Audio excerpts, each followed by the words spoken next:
እናምናለን በአብ እናምናለን በወልድ እናምናለን በመንፈስ ቅዱስ ፍጹም ጥርጣሬ ሳይኖር አንድ እግዚአብሔር ብለን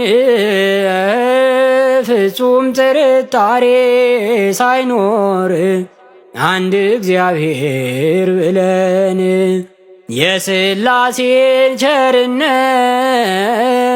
የሥላሴን ጥበብ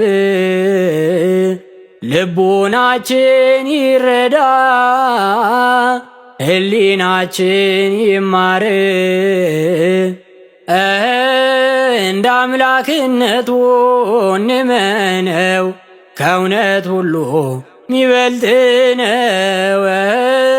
እንደ አምላክነቱ እንመነው ከእውነት ሁሉ ሚበልጥ ነው።